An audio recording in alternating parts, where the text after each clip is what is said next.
नमस्कार दोस्तों, मेरा नाम है सौरभ रॉय और आप सभी का स्वागत है मेरे YouTube चैनल थिंकिंग पॉइंट में। दोस्तों, जैसे कि आप सभी को पता है कि रशिया और यूक्रेन के बीच में युद्ध जारी है। आज 9वां दिन है युद्ध का। दोनों साइड के सैनिक मारे जा रहे हैं, यूक्रेन में आम नागरिक मारे जा रहे हैं और ये बहुत दुख की बात है। इस बीच आपने ये भी नोटिस किया होगा कि दुनिया के मैक्सिमम कंट्रीज जो है यूक्रेन को सपोर्ट कर रही है। बहुत से कंट्रीज वेपन्स भेज रहे हैं, जरूरी सामान भेज रहे हैं, फिनेंशियली भी मदद कर रहे हैं यूक्रेन को। लेकिन इस बीच इंडिया जो है अभी तक न्यूट्रल रहा है। इंडिया ने अभी तक सिर्फ 2-3 जो बयान दिए हैं, जो 2-3 स्टेटमेंट जो जारी किया है, उसमें दोनों देशों को शांति बनाए रखने के लिए अपील किया है और हमेशा यही कहा है कि दोनों साइड को आपस में बातचीत करके इस मसले का हल निकालना चाहिए। लेकिन मान लीजिए कि कल के डेट में कोई ऐसा नौबत आ जाए कि इंडिया को किसी एक साइड को चुनना पड़े, कोई एक साइड को सपोर्ट करना पड़े, तो इंडिया किसको सपोर्ट करेगा? दोस्तों, ये इसका आंसर शायद आप सभी को भी पता है कि इंडिया 99.9% है कि इंडिया रशिया को ही सपोर्ट करेगा और उसके पीछे बहुत बहुत बहुत बड़ी वजह है। दोस्तों, इंडिया जब आजाद हुआ था, उस इंडिया को जो सबसे पहले जो सपोर्ट किया गया था वो रशिया की तरफ से किया गया था। जो जरूरी, बहुत से जरूरी चीजें जो हमें मदद के रूप में मिली थी वो रशिया से मिली थी। चाहे आप किसी भी सेक्टर में देख लीजिए, चाहे वो डिफेंस में हो, चाहे वो स्पेस मिशन में हो, चाहे वो स्टील सेक्टर में हो, हमें रशिया से बहुत ज्यादा मदद मिली है। और आज जो भी बड़े बड़े फैक्ट्रीज हम स्टील के देख रहे हैं, इसके जो बुनियादी जो मदद है वो हमें रशिया से ही मिली थी, क्योंकि हमारे पास टेक्नोलॉजी नहीं थी, ना ही हमारे पास ऐसे स्किल्ड लेबर थे, ना ही हमारे पास स्किल्ड इंजीनियर थे जो हम इतने बड़े बड़े प्लांट लगा पाए। तब हमें रशिया ने मदद की थी। और भी दोस्तों ऐसे बहुत सारे ऐसे इंसिडेंट हैं कि रशिया ने अपनी सच्चा दोस्त जिसे कहते हैं, वो इंडिया के साथ वो दोस्ती रशिया ने हमेशा से निभाया है। 1971 के जो इंडिया पाकिस्तान का जो वॉर हुआ था, जिसमें ईस्ट पाकिस्तान अलग होकर बांग्लादेश बना था, जिसमें इंडिया का बहुत बड़ा हाथ था। दोस्तों, उस युद्ध में आप बोल सकते हैं कि आधे से ज्यादा देश पाकिस्तान को सपोर्ट कर रहा था और इंडिया बिल्कुल अकेला पड़ गया था। अमेरिका से लेके, ब्रिटेन से लेके, टर्की से लेके, चाइना से लेके सभी देश जो है इंडिया के खिलाफ थी। और आपको जानकर हैरानी होगी कि उस युद्ध के दौरान एक समय ऐसा आ गया था कि अमेरिका, यूके, टर्की, इनका जो नेवी है, इनका नेवी इंडिया पर अटैक करने के लिए इंडिया की ओर बढ़ रहे थे।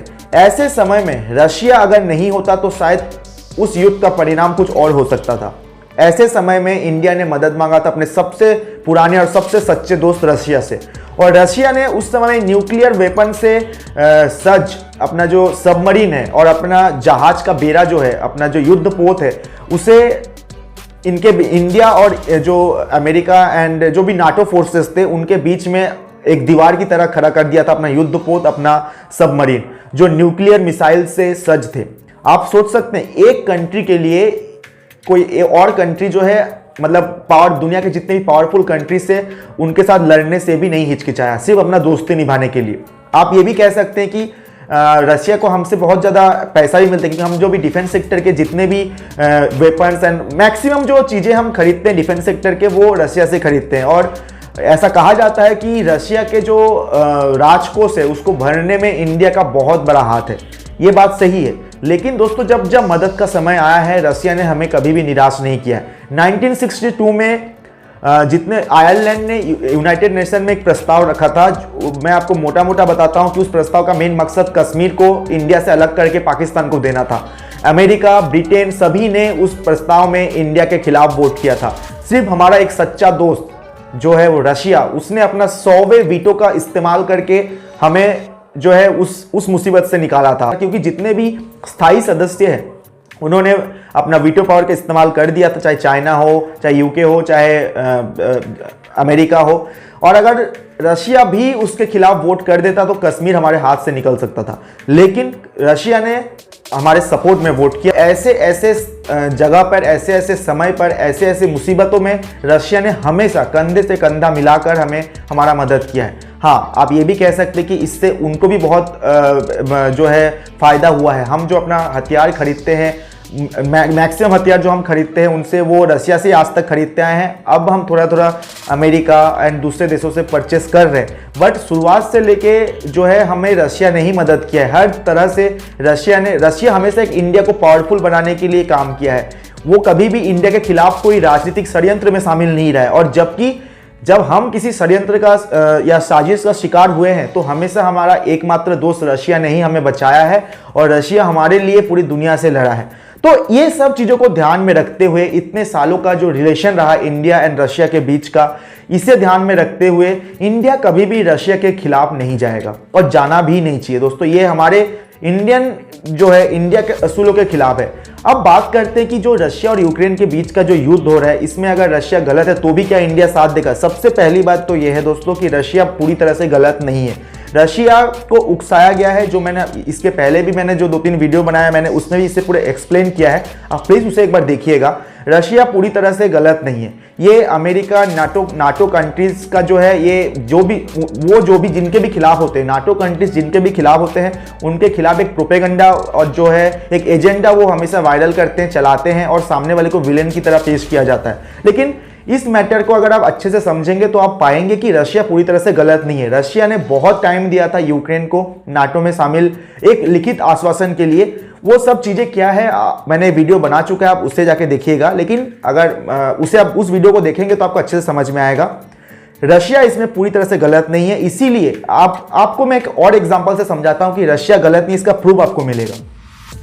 आपको पता है कि इजराइल अमेरिका का एक बहुत बड़ा स्ट्रेटेजिक पार्टनर है और बहुत अच्छे दोस्त हैं, वेस्टर्न कंट्रीज के दोस्त है इजराइल।